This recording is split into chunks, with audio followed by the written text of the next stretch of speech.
Hello යාළුවනේ අන්‍යවාසෝ කියලා ඔන්න පිළිගන්නවා අදත් මගේ YouTube channel එකට ඔන්න E8 ගැන අලුත්ම වීඩියෝ එකක් අරගෙන තමයි මං අද ආවේ හැමෝම දන්නවා දැන් E8 වීසා එකකින් කොරියාවට එන්න රජෙන් අනුමැතිය ලැබිලායි කියලා තියෙන්නේ මම හිතුවා ඉතින් ඔයාලා වෙනුවෙන් ලස්සන වීඩියෝ එකක් අරගෙන එන්න මොකද E8 වීසා එකෙන් කොරියාවට එන්නේ කුසිකර්මාන්ත රැකියාව සඳහා තමයි E8 ගැන වීඩියෝස් ගොඩක් මං කරලා තියෙනවා ඒක නිසා ඔයාලට පුළුවන් මගේ YouTube channel එකට ගිහිල්ලා හරියාකාර අවබෝධයක් ලබා ගන්න E8 වීසා එක දෙන්නේ ටික කාලයකටයි ඒක නිසා පොඩි හරි අවබෝධයක් ලබාගෙන ආවොත් සල්ලි ටිකක් වැඩිපුර හම්බ කරගන්න පුළුවන් කම ලැබෙනවා මගේ YouTube channel එකේ වීඩියෝස් ගොඩක් තියෙනවා කොහොමද E8 ඇවිල්ලා වැඩ කරන්නේ ඒ ටික බලන්න මේ වෙනකොට කුසිකර්මාන්ත වැඩ කොරියාවේ ආරම්භ කරලා තියෙනවා E8 ගැන තව පැහැදිලි කරලා දෙන්නම් දිගටම වීඩියෝ එක එකතු වෙලා ඉන්න යාළුවනේ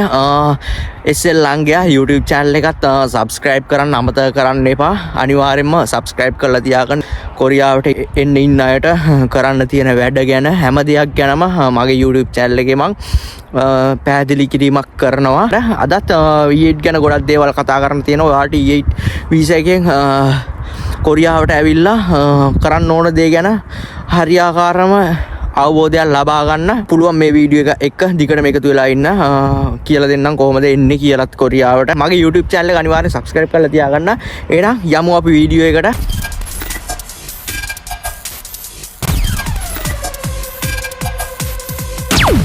ගිය අවුරුද්ද අවසන් වෙනකොට සීතල කාලේ පටන් ගන්නකොට කුෂිකර්මාන්තයේ මුලින්ම වගා කරන වගා බිම් තමයි සුදු ලුණු වගා බිම්. ඔන්න අද මුලින්ම පටන් ගන්න තියෙන සුදු ලුණු වගා බිමකින් බලමු අපි. ඔන්න යාළුවනේ මෙන්න මේ විදියට තමයි සුදු ලුණු වගා බිමක් තියෙන්නේ. ගොඩක් දුරට විහිදිලා තියෙනවා සුදු ලුණු වගා බිම. 4 වෙනි මාසෙ ඉඳන් වැඩ පටන් ගන්නවා කුෂිකර්මාන්තේ මේ වෙනකොට මේ සතියේ ඉඳන් තමයි කුෂිකර්මාන්ත වැඩ ගොඩක් පටන් අරන් තියෙන්නේ. ගිය අවුරුද්දේ අවසාන වෙනකොට වගා කරපු සුදු ලුණු වගාවක් තමයි මේකේ පළදාවන එලා ගන්න තියෙන්නේ 6 වෙනි මාසේ 7 වෙනි මාසේ තමයි සීතල වලට හිම වැටුණාට පස්සෙත් ඔරොත්තු දෙනවා සුදු ලුණු සීතලෙත් කොරියාවේ වගා කරන එකම වගා බිම තමයි සුදු ලුණු අනිත් ගස් හැම දෙයක්ම තනකොළේ ඉඳන්ම මැරෙනවා ඒක නිසා සුදු ලුණු විතරයි මැරෙන්නේ නැත් පේනවනේ යාළුවනේ ගොඩක් සෙමි කියන්න ඕනේ මේ සුදු ලුණු හිටවන්නත් මේ එක සිදුරක එක සුදු ලුණු බිග ගානේ මේකත් අතින් තමයි හිටවන්න තියෙන්නේ මේකේ වතුර මලුත් ගහලා තියෙනවා වතුරත් දාන්න මේවට බට ඇදලා ඒ විදිහට තමයි මේ වගා බිම සකස් වෙලා තියෙන්නේ අපි යමු ඉදිරියටම බලමු තව දේවල් ගැන කතා කරන්න තියෙන කොටත් ඔන්න යාළුවනේ මේ වෙනකොට පොළොවල් සකස් කරමින් තමයි පවතින්නේ. තාම මේ මැෂින් වලින් ආරලා විතරයි තියෙන්නේ. මේවා දැන් අර සුදු ලුණු පාත්ති විදියට ඊටි කොළ ගහලා හදන්න තියෙනවා. ඒවට තමයි ශ්‍රමිකයෝ අවශ්‍ය කරන්නේ. යාළුවනේ තාම වැඩ පටන් අරන් නැහැ. මොකද මේ අවුරුද්දේ සීතල ඉවර වෙන්න ටිකක් කල් ගියා. පෙබරවාරි වෙනකන් කොරියාවට හිම වැටුණා. සීතල වැටුණාට පස්සේ පස් බුරුල් කරන්න බෑ. ගොඩක් පස් හයියයි. ඒක නිසා පස් හයිය නිසා මැෂින් වලින් බුරුල් කරන්න ටිකක් අමාරුයි. සීතල ඉවර වෙනකන් ඉන්න ඕනේ වැඩ පටන් ගන්න. ඒක නිසා ඔන්න මේ සතියේ ඉඳන් කුෂිකර්මාන්ත වැඩ පටන් ගන්නවා. ඔන්න යාළුවනේ මෙතන තියෙන්නේත් ගිය අවුරුද්ද අවසාන වෙනකොට දාපු ලුණු පාත්තියක් තමයි මෙතන තියෙන්නේ. මෙන්න මේ පිනිල් හවුස් ඇතුළෙත් ඒ කියන්නේ මේ හරිතාගාර ලංකාවේ කියන්නේ හරිතාගාර කියලා කොරියාවේ කියන්නේ මේකට පිනිල් හවුස් කියලා. මේ පිනිල් හවුස් ඇතුළෙත් වැඩ කරන්න වෙනවා. මොකද රස්නේ කාලේ ගොඩක් ප්‍රශ්න වුණාට පස්සේ ක්ලයිමේට් එක හදාගන්න පැල වගා කරන්නේ පිනිල් හවුස් ඇතුළේ තමයි. මේක ගොඩක් රස්නේ වෙන වෙලාවල් තියෙනවා. ඒක නිසා මේ ඇතුළෙත් වැඩ කරන්න ඕනේ. ලේසි නෑ යාළුවනේ. මේ පොඩියට තිබුණාට සමහර ඔයාලට ලොකු පිනිල් හවුස් ඇතුළේ වැඩ කරන්න ලැබේවි. ඔන්න යාළුවනේ අපි සීයලා ගෙදරට ගියා. සීයා මේ දවස්වල දර කපනවා. අපේ කොල්ලෙක් වැඩට දාලා තියෙන්නේ මේ වෙනකොට. බලමු මොනවද කියලා කරන වැඩ. 아저씨 뭐 하는 거요? 안녕하세요 아버지.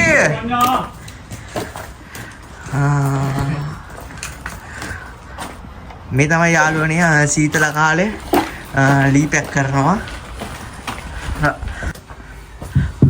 저거 먹으려고요? 떼야지 뭐요? 아, 떼려고요? 던져 막 던져. 오, 왜 이렇게 잔뜩이 만들었어요? 어? 많이 만들었어요. 이것뿐인가? 저 집들에 가봐라.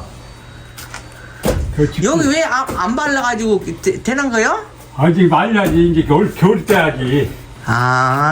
යාළුවනේ සීයා මේ සීතල කාලෙට දැන් මේ වෙනකොට දර ලෑස්ති කරලා තියා ගන්නවා. මේ සීයාලා ගෙදර තියෙන බොයිලේරුව දර පුච්චලා තමයි බොයිලේරුව දුවන්නේ. ඒක නිසා දර අඩුක් කරලා තියෙනවා.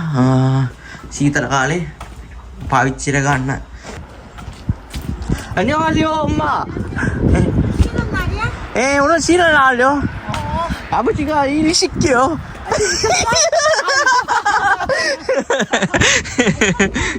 ඔන්න යාළුවනේ අපි කතා කරමු කොහොමද ඊයේ වීසා එක යටතේ කොරියාවට එන්නේ පොඩි පැහැදිලි කිරීමක් මම කරන්නම්. ගිය අවුරුද්දේ අවසාන වෙනකොට ඊයේ වීසා එකෙන් ලංකාවෙන් කොරියාවට ගන්නවයි කියලා තිබ්බේ ඒජන්සි එකක් කරහා තමයි.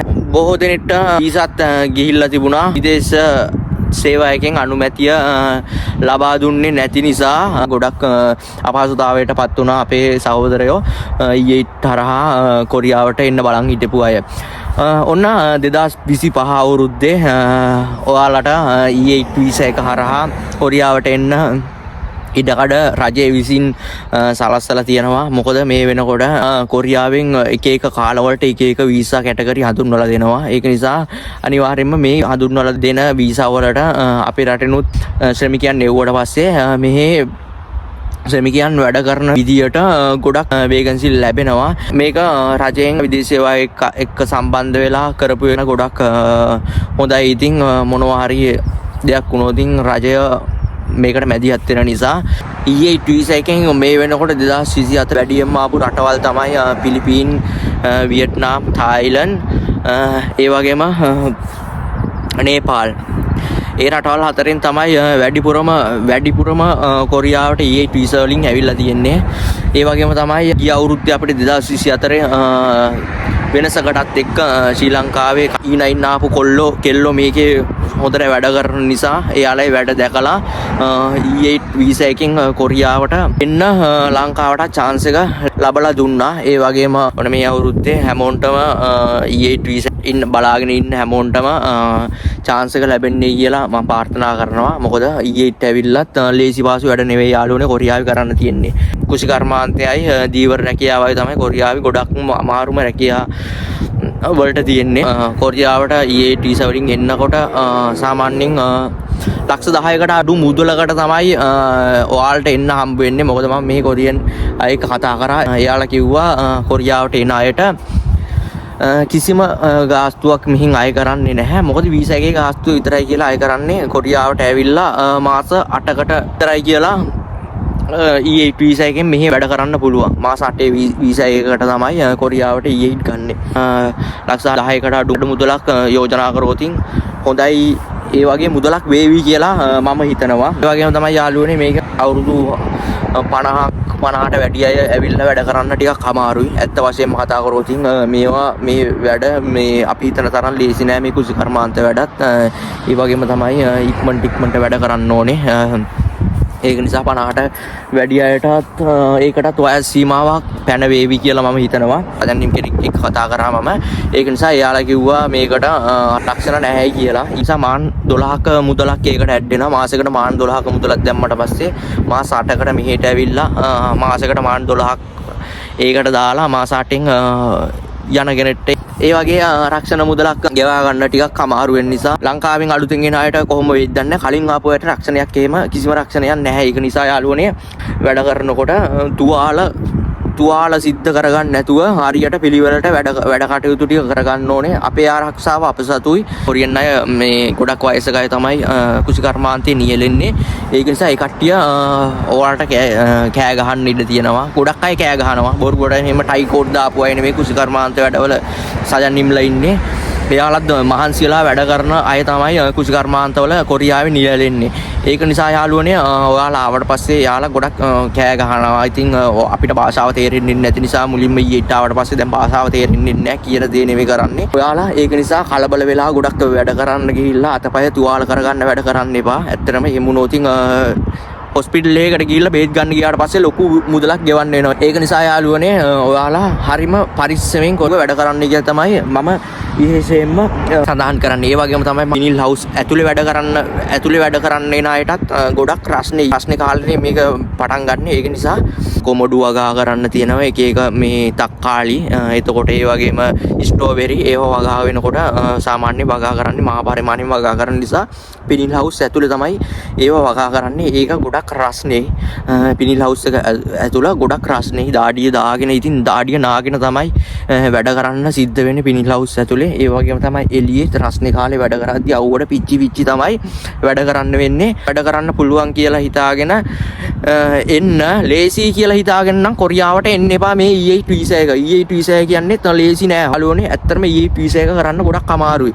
මේ අත්දැකීමෙන් කියන්නේ බොරුවට කතා කරනව නෙමෙයි මං කරලා තියෙන නිසා තමයි මං කියන්නේ මං කුසි කර්මාන්ත වැඩත් මං ඔයාලා මගේ වීඩියෝස් වල ඔයාලා දැකලා ඇති කුසි කර්මාන්ත වැඩ ගොඩක් මම කරලා තියෙනවා. අලලුණු ගලවන්න තියෙනවා. එතකොට දවස පුරාම කොන්ද නවාගෙන වාඩි වෙලා ඉන්න තියෙන්නේ. අලලුණු ගලවන්න ගොඩක් අමාරුයි. සීයලා අච්චිලා දැන් මෙහි මේ දවස්වල ඉඳන් වැඩ කරපු සීයලා අච්චිලා අලලුණු ගලවලා කුසි කර්මාන්ත වැඩ කරලා මෙන්න මෙහෙම දෙකට නැවිලා යන්නේ. කොන්ද කෙලින් කරන්න බෑ, දිගාරින්න බෑ. එච්චරට කොන්ද අමාරු නිසා මං ඔයාලට එහෙම සීයලා අච්චිලා පෙන්නන්නම්. හැමෝම මේ කොරියාවේ ඉන්න 100ට 50ක් 60ක්ම සීයලා අච්චිලාට ඇවිදින්නේ කොන්ද නවාගෙන කොන්ද දිගාරින්න බෑ යාළුවනේ. එච්චරට මේ අමාරුයි මේ කුසි කර්මාන්ත මේ රැකියා කරනකොට කොන්ද නවාගෙනම ඉන්න තියෙන්නේ. ඒක නිසා ඔයාලා මේ වාසාට ආවට පස්සේ වැඩ කරලා ගාන හොයාගන්න කියලා තමයි මම සඳහන් කරන්නේ. මේ කුසි කර්මාන්ත රැකියාවට ගෙන්නනවා යාළුවනේ. හැමෝන්ටම සාමාන්‍යයෙන් හැමදාම වැඩ තියෙන්නෙත් නැහැ මේක. ඒක නිසා ඔයාලා පාර්ට් ටයිම් වශයෙන් මේක ජොබ් කරන්න සිද්ධ වේවි. මම කලින් වීඩියෝස් වල සඳහන් කරලා තියෙන පාර්ට් ටයිම් සජන් කියන කරා එයාලගේ වාහන වලින් ඔයාලා එක්කන් ගිහිල්ලා දවස් 2-3 පාර්ට් ටයිම් එක වශයෙන් වැඩ කරන්නත් සිද්ධ වෙනවා. එළියේ කාලේ උනේ ටිකක් අවුල් මොකද වහිනවා. ඒක නිසා උන්න ආයෙත් රූම් එකට ආවා. අපි බලමු ඊළඟට යාළුවනේ ඔයාලට E8 ආවට පස්සේ පාර්ට් ටයිම් එකක් වශයෙන් වැඩ කරන්න සිද්ධ වේවි. මොකද සමහර ගොවියෝ එයාලට මාසයකට පඩියක් දීලා වැඩ කරන්න තරම් වැඩ නැති වෙනවා.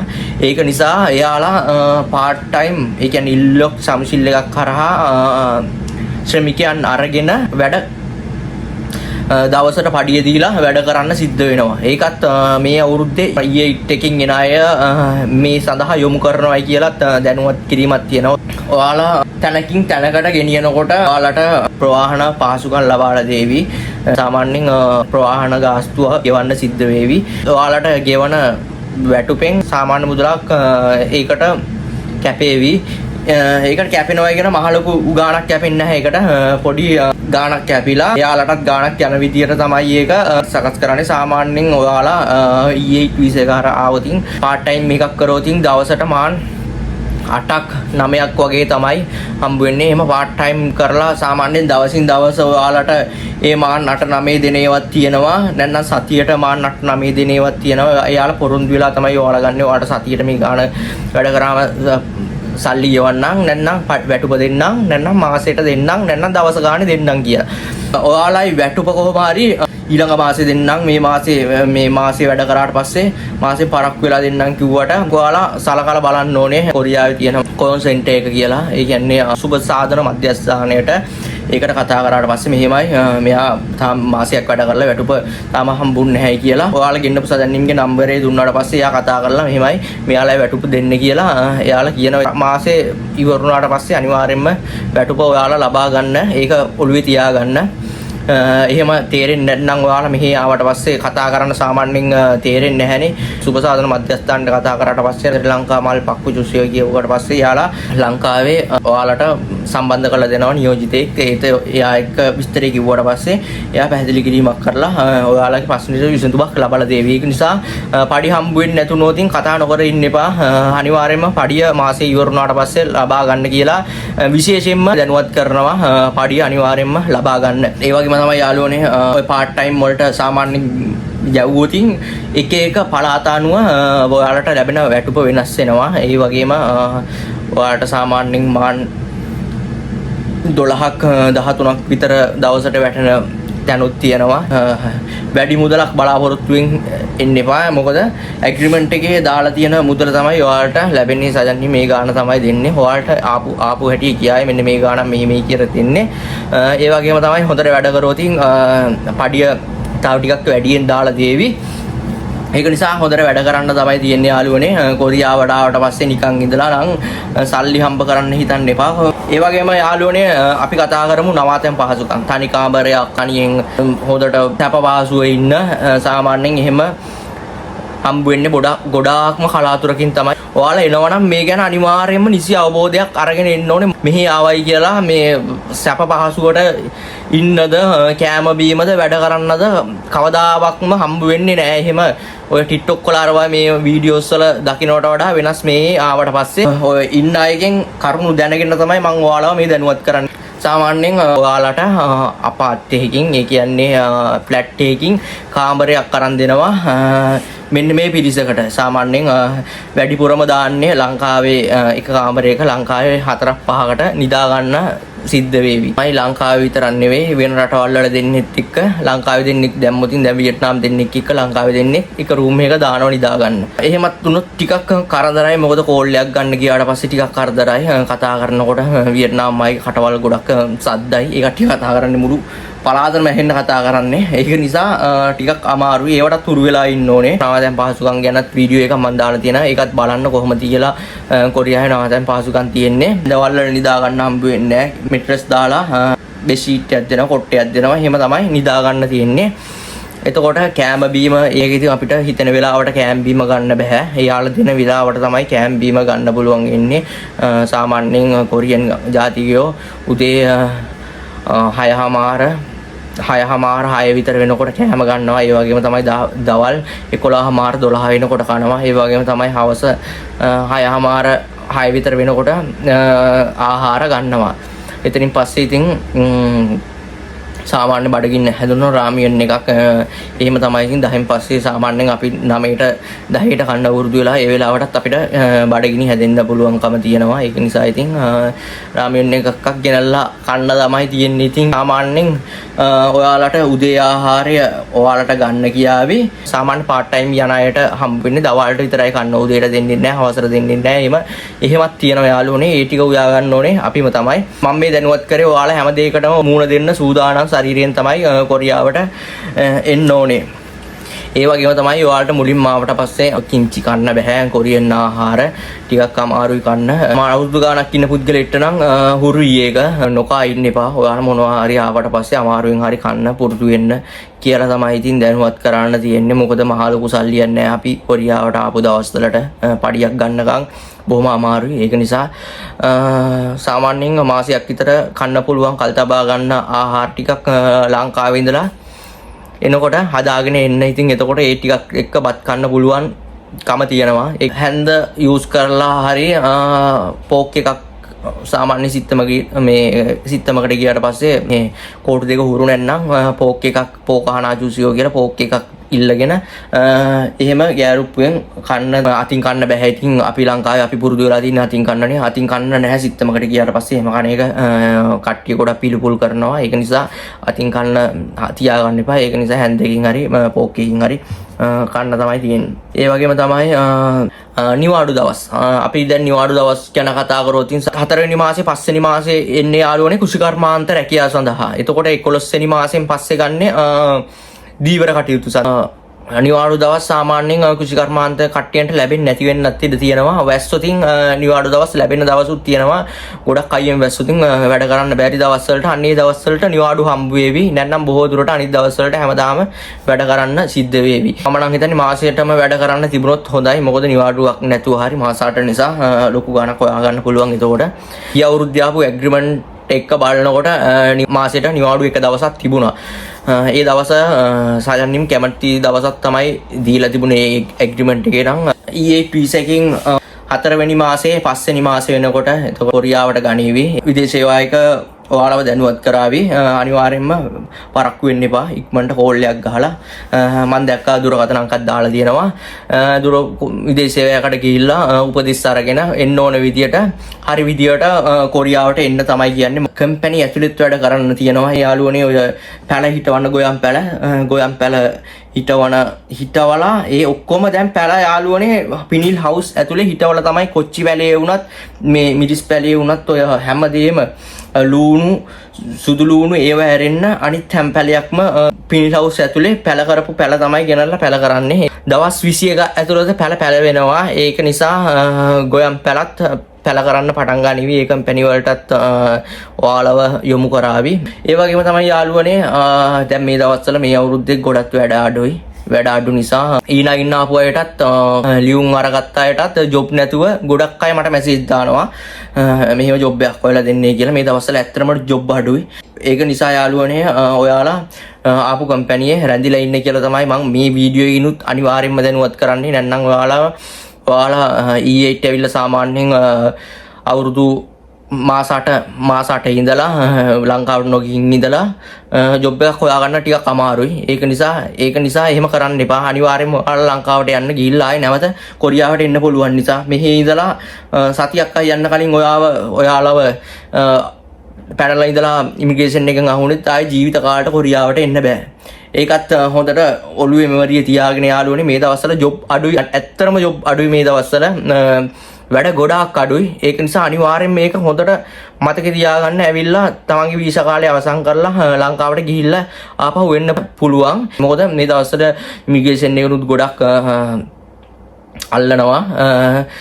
එහෙම වුණොත් ඔයාලා එළියේ සාමාන්‍යයෙන් එළිය ජොබ් එක හොයාගන්න භාෂාවක් බැරුව ඇවිදිනකොට අහුවෙලා ලංකාවට යන්න සිද්ධ වෙනවා. ඒක නිසා කිසිම දෙයක් නැතුව ලංකාවට යන්න සිද්ධ වෙන්නේ. ඒක නිසා යාළුවනේ ඒ ගැන අනිවාර්යෙන් අවධානය යොමු කරන්න. ඔයාලා ඇවිල්ලා හොඳට වැඩ කරලා ලංකාවට E8 වීසා එක මුළු අවුරුදු පුරාම ඉස්සරහටත් අනිවාර්යයෙන්ම කුෂ්කර්මාන්තය සඳහා කට්ටිය ගනිවි. ඒක නිසා හැමෝන්ටම එන්න පුළුවන් විදියට නම තියලා ලංකාවේ ඇවිල්ලා ජොබ් එක කරලා යන්න කියලා තමයි මම ඉල්ලන්නේ ඔයාලගෙන්. ඒක නිසා යාළුවනේ E8 එන අයට ඔන්න 4 වෙනි මාසේ 5 වෙනි මාසේ E8 එන්න ලැබේවා කියලා මම ප්‍රාර්ථනා කරනවා. මේ පාරක් කිසිම කරදරයක් නැතුව ඇවිල්ලා හම්බ කරගෙන යන්න සුපිරි ගේමක් ගහන්න යාළුවනේ කොරියාවට ඇවිල්ලා ගිහිල්ලා එන්න try කරන්න. ගිහිල්ලා එන්න පුළුවන්. හොඳට වැඩ කරන්න. තවත් යාළුවෙක්ට තැන ලබා දෙන්න. ඒ ටික කියන ගමන් ඉස්සරහට මම හොඳ වීඩියෝස් ටික අරගෙන එන්න. වැඩ කරන්නේ කොහොමද E8 පටන් ගන්නකොට හැම සතියෙම ඉස්සරහට වීඩියෝස් අරගෙන එන ඔයාට මේ අද ටිකක් කාලගුණේ අප්සෙට් එළියේ නම් වීඩියෝ එක කරන්න බෑ. මං ගියා මේ වැස්ස නිසා. ඒ වගේම තමයි 2025 එක්සෑම් කරන්න ඉන්න අයට ඔන්න මැයි 7 ඉඳන් මැයි 10 වෙනකන් ඇඩ්මිෂන් දෙනවයි කියලා සඳහන් කරලා තියෙනවා. ඒකටත් මම ළඟදී වීඩියෝ එකක් අරගෙන ඉන්න.